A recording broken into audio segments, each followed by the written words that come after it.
Bonjour, pour les clubs des optimistes et optimistes intérieurs brut, je suis en compagnie de Marc Vella. Bonjour Marc. Bonjour Hector.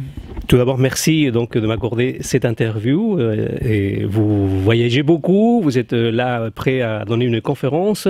Vous êtes invité par l'association Communique, qui je remercie au passage donc de m'avoir donné cette opportunité de vous rencontrer. Donc merci beaucoup Marc. Merci de cet intérêt. Alors Marc, vous êtes pianiste, compositeur, réalisateur, écrivain. J'ai encore oublié des diplômes? Expert en fausses notes. Voilà, expert en fausses notes, on va en parler. Alors pianiste, vous avez... Alors parfois, au début je me posais des questions, parce que vous êtes un nomade. Alors au début je me posais des questions, j'ai dit ok, il a arrêté de jouer dans des centres de concert et puis dans des conservatoires, etc. C'était peut-être un mauvais pianiste. C'est pas le cas. Hein. Oh, par rapport à d'autres, je peux être un mauvais pianiste. Il y a toujours... Ah non, vous avez quand même obtenu un premier prix à Rome.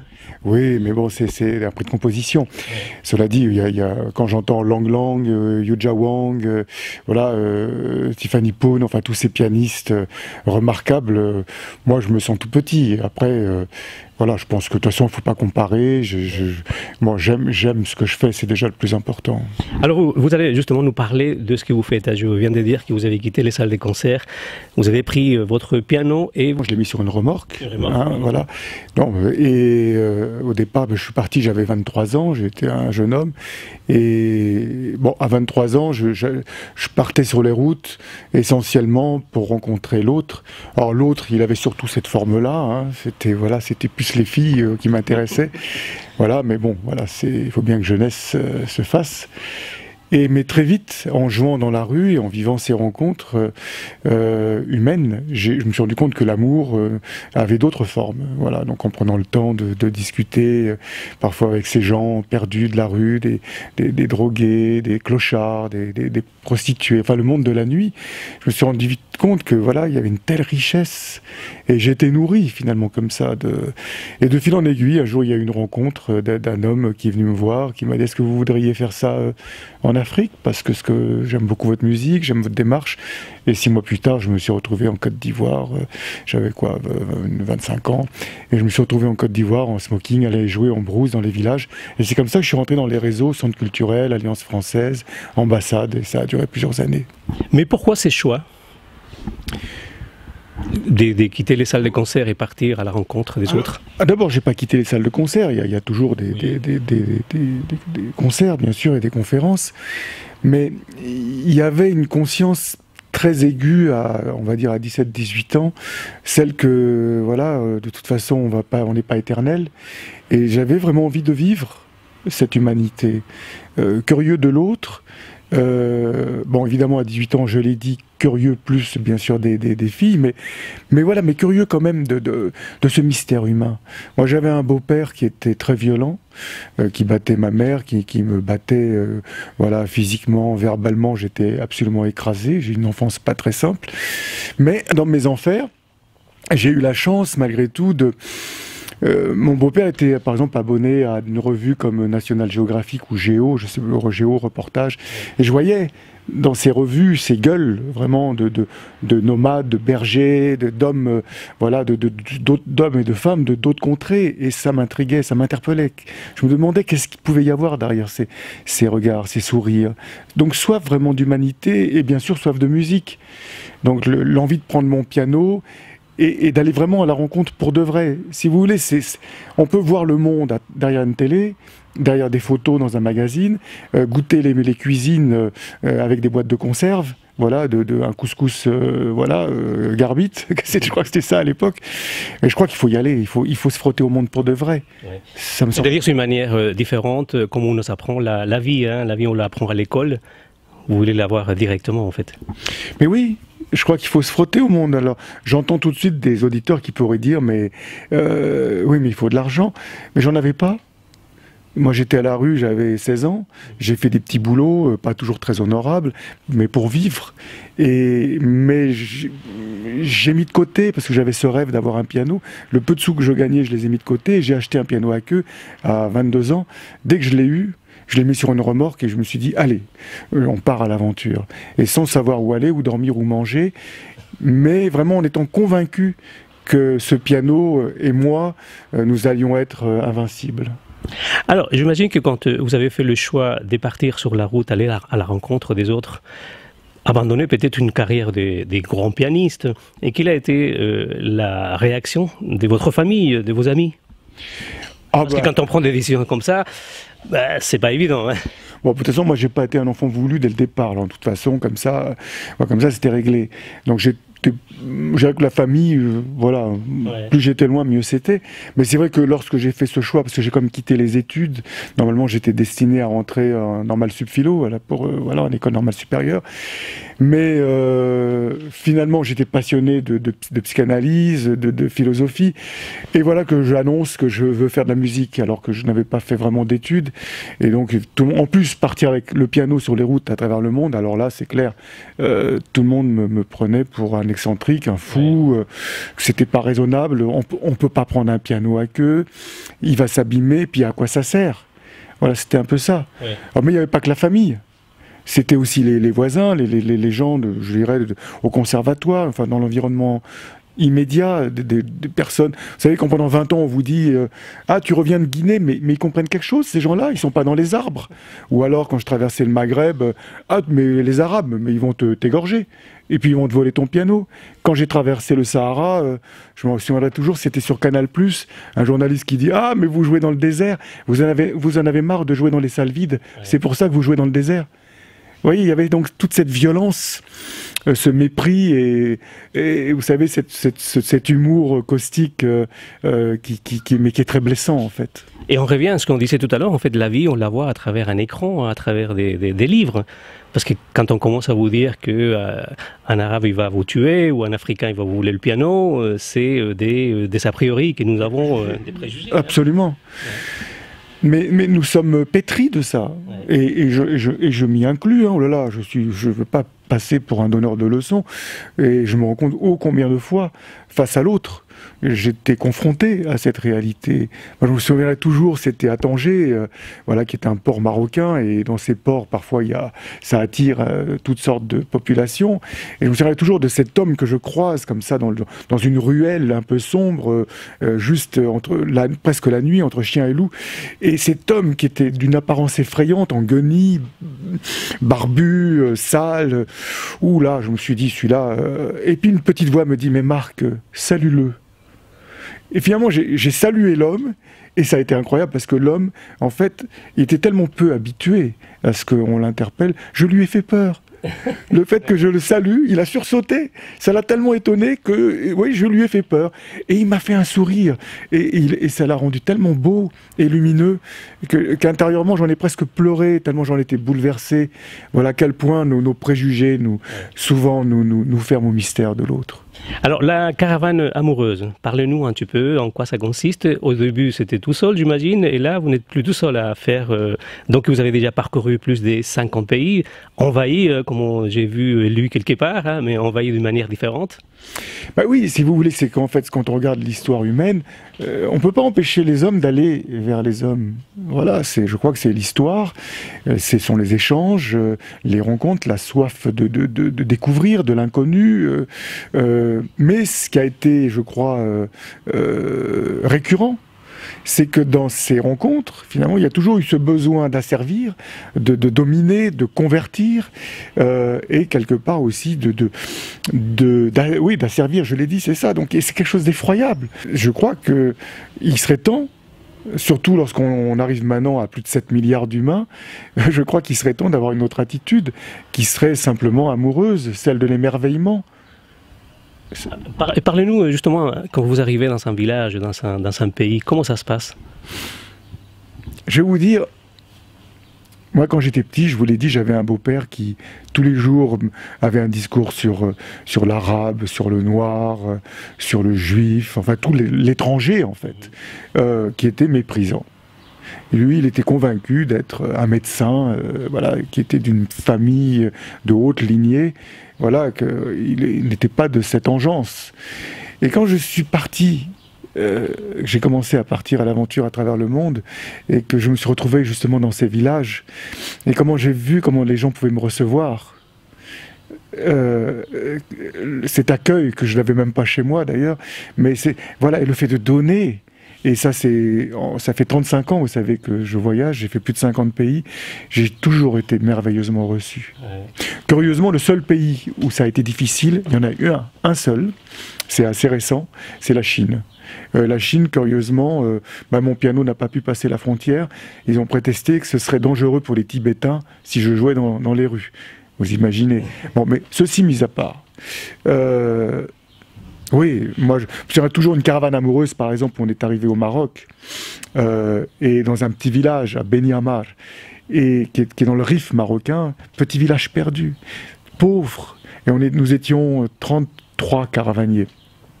Voilà, et on pose le piano, là, dans ce village, ils ne nous attendaient pas. Et ils nous disent, voilà, montez sur la... Voilà, puis on sort le piano, on joue, je fais jouer les enfants, c'est les promulgations, je ne sais pas que je les fais jouer. Ils investissent le piano, il y a 40 mains sur le clavier, c'est chaotique et c'est extraordinaire.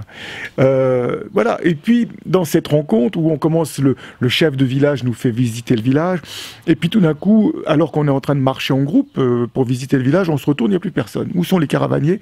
Et en fait, ce sont les villageois, comme les raptors dans Jurassic Park, qui ont enlevé les caravaniers, qui les font visiter leur maison. Et tu couches chez moi, tu vas dormir, tiens, goûte l'huile d'olive, ils ouvrent les placards et on voit que les gens ont envie d'offrir. Après cette visite du village improvisé, ils nous disent montez sur cette colline là où vous aurez une vue du Rif et vous verrez au loin le Sahara, c'est magnifique. Alors on monte, il y a une bonne demi-heure de marche et on s'installe, le soleil est là, c'est magnifique. On est là avec tous les caravaniers, on s'allonge, on se repose, on apprécie le paysage et là tout d'un coup, au bout de 2 heures, on voit toute une procession. C'est le village qui arrive, avec des plats, ils nous ont fait un couscous. 5 familles se sont mis à faire le couscous pour nous. Voilà, c'est pour vous. Voilà, et tout est gratuit pour la caravane amoureuse. Et là, quand je repensais à mon beau-père, mais j'ai juste envie de pleurer. Parce qu'effectivement, vous arrivez à la frontière en Maroc, il y a marqué « Bienvenue, c'est votre pays ». Vous arrivez à Marseille, sur les murs, il y a marqué « Les Arabes dehors ouais. ». Vous voyez, et je crois qu'effectivement, qu'il serait temps peut-être de changer notre regard. Marc, parlez-nous un petit peu des fausses notes. Ah bah là, je suis en train d'en évoquer. C'est, je crois, effectivement, notre difficulté à accueillir l'autre. Et ça vient du fait, je pense, voilà, de ce paradigme qui est celui-ci, c'est qu'il ne faut pas qu'il y ait de fausses notes. Curieusement, si vous voulez, déjà ça commence à l'école finalement, voire même à la naissance. J'évoquais tout à l'heure, moi je n'étais pas un enfant voulu, quelque part je suis une fausse note déjà dès la naissance. Et beaucoup de personnes sont comme ça, vous savez, des enfants pas désirés, c'était pas le moment, enfin, des accidents, enfin, combien, beaucoup de monde. Et cette fausse note, elle se continue quand à l'école, évidemment, on se trompe, on est maladroit et évidemment, on a des mauvaises notes. Alors qu'on ait des mauvaises notes, pourquoi pas, mais le problème, c'est que ce que ça nous inculque, c'est que finalement, le fait de se tromper est quelque chose de coupable, puisque nous sommes pénalisés. Et ça va nous amener petit à petit à porter un regard sur nous-mêmes, qui est un regard de non-amour, je suis coupable d'être imparfait, finalement. C'est ça qui est terrible. Et on va regarder l'autre, qui est à côté, qui lui aussi, par nature, est maladroit, défaillant. Et je vais le regarder bien souvent d'une manière en le jugeant. Et curieusement, finalement, ce paradigme nous amène à nous désaimer, à la fois nous-mêmes et à nous désaimer les uns les autres. Alors, je crois que c'est un vrai problème de société. Fausse note, c'est une école qui a été parrainé par Pierre Richard. Pierre Richard, hein. Oui, parce que le roi de la fausse note, c'est Pierre Richard. Et ce qui est extraordinaire, c'est que Pierre Richard, justement, qui est un acteur qui nous fait rire, parce que finalement, il nous met en scène. La maladresse, le manque de discernement, c'est la nature humaine. Ouais. Quand je disais tout à l'heure que j'étais un expert en fausses notes, parce qu'à 18 ans, 20 ans, 25 ans, à cet âge-là, j'en ai fait plein des fausses notes, adolescents et jeunes adultes, parce que bah voilà, je mesurais pas les choses et à un moment donné, justement, quand avec le temps, les autres vous ouvrent les yeux, c'est souvent dur. Parce qu'on souvent on nourrit une sorte d'image, on a envie d'avoir une image aux yeux de la société sans faille. Et quand on se rend compte que finalement c'est pas le cas, c'est parfois dur à accepter. L'ego s'en prend un petit peu, et c'est une bonne chose finalement. Oui, donc, mais en fait, à force d'avoir peur de faire de fausses notes, on n'ose pas faire. Absolument. Aller au-delà. C'est vrai, Hector, et c'est peut-être ça la pire des fausses notes. C'est quand on n'ose plus la vie. Combien de gens, finalement, moi je donne maintenant des stages qui s'appellent Rendre belles les fausses notes de la vie, Rendre belles, oui, les fausses notes de la vie, et combien je vois des gens qui souffrent, complètement enfermés par leur peur, qui ne vivent pas, qui n'ont pas vécu la vie, qui n'ont pas assez aimé, qui n'ont pas assez osé voyager, qui n'ont pas vécu leurs rêves et leurs désirs, et ce sont des vraies souffrances. Et tout le travail, c'est de dire, mais osez la vie, osez l'amour, osez trébucher. De toute façon, oui, la vie, par nature, en plus, nous envoie des fausses notes. Ce qu'il faut bien comprendre, c'est que cette société qui ne veut pas de fausses notes, qui les condamne, aujourd'hui, la réponse sociétale, elle est quasi hystérique face à la maladresse humaine. C'est-à-dire que c'est très vite la condamnation, c'est très vite le jugement, voilà, et on voit bien ce qui se passe aujourd'hui, les médias, ce que ça montre. J'ai pas la télévision, mais le peu que je vois, c'est des clashs en permanence, c'est ce qu'on met en avant, les gens, ça devient absolument invivable. Je suis très rassuré parce que moi, personnellement, je suis très maladroit, donc ça veut dire que je peux quand même progresser dans la vie et être heureux. Mais c'est ça, être heureux. C'est se rendre compte que les fausses notes, c'est ça le bonheur, curieusement. Parce qu'elles nous invitent à la transformation. Et c'est ça l'aventure de la vie. La seule aventure de la vie, c'est ça, c'est de magnifier les dissonances que nous portons. À la fois celles que nous incarnons, et à la fois celles que nous avons reçues de nos ancêtres. Et ça s'est prouvé en neurosciences, c'est-à-dire qu'effectivement on s'est rendu compte que nos gènes étaient totalement marqués par des traumatismes issus des générations précédentes, donc des marqueurs génétiques qui sont là, où des viols, des incestes, des crimes sont imprimés dans nos gènes. Et finalement ça donne une réponse à la question qui est celle-ci: pourquoi sommes-nous venus sur Terre ? Nous sommes venus pour justement répondre à cette dissonance transgénérationnelle, pour l'harmoniser. Et le mot responsabilité, d'ailleurs, responsable, étymologiquement, ça vient de deux mots latins, habilitas respondere. C'est pas dans le sens responsable, dans le sens lourdeur, charge. Ça veut dire habilité à répondre. Et nous sommes là pour répondre aux dissonances, pour les rendre belles. Les fausses notes, effectivement, il y a celles qui nous amènent à être pétris de culpabilité, parce qu'on a été maladroit, et il y a celles qui nous amènent à être pétris de colère, parce que, voilà, on en veut à ces personnes qui ont été maladroites avec nous-mêmes. Et dans les deux cas, c'est tellement toxique qu'effectivement, ces fausses notes peuvent nous conduire au cimetière. Mais en même temps, donc les accepter, les accueillir et les transformer, c'est la clé de guérison. Mais en même temps, il faut rester très humble là-dessus. Ce serait très prétentieux, moi dans mon école de la fausse note, voilà, qui s'est ouverte en Suisse, dont il y a une autre antenne à Lyon et une autre près d'Angoulême, eh bien ce serait très prétentieux de dire que le fait d'accueillir et de magnifier la dissonance serait, je dirais, la solution à la guérison définitive. Je crois que sa compréhension, ça peut beaucoup aider. Ça peut aider, mais encore une fois, je crois qu'il faut rester très humble. C'est beaucoup plus complexe que ça, c'est multifactoriel. Il y a à la fois aussi, tout de même, je l'évoquais tout à l'heure, les mémoires des ancêtres. Il y a les mémoires fantômes, dont parfois qu'on ne perçoit pas, et qui se manifestent à des dates anniversaires. C'est le livre Aïe mes aïeux de Anne Ancelin-Schwarzenberger, qui en parle très très bien. Donc on se rend bien compte que l'affaire est très complexe. Mais peut-être que l'une des clés, je crois, c'est en tout cas l'humilité. Elle me semble essentielle face à tout ça, face à toutes ces dissonances de la vie, mais se rendre compte que, voilà, nous sommes dissonances, et la vie l'est par essence.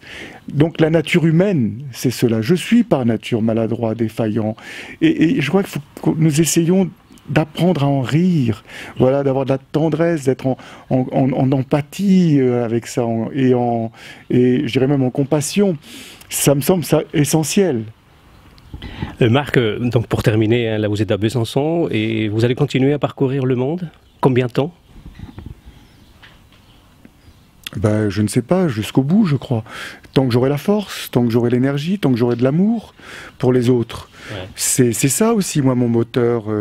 L'autre m'émerveille. Je me rends compte que comment on a pu partir dans les pays, massacrer des populations, vouloir les dominer, les asservir, ou les soumettre, ou les convertir.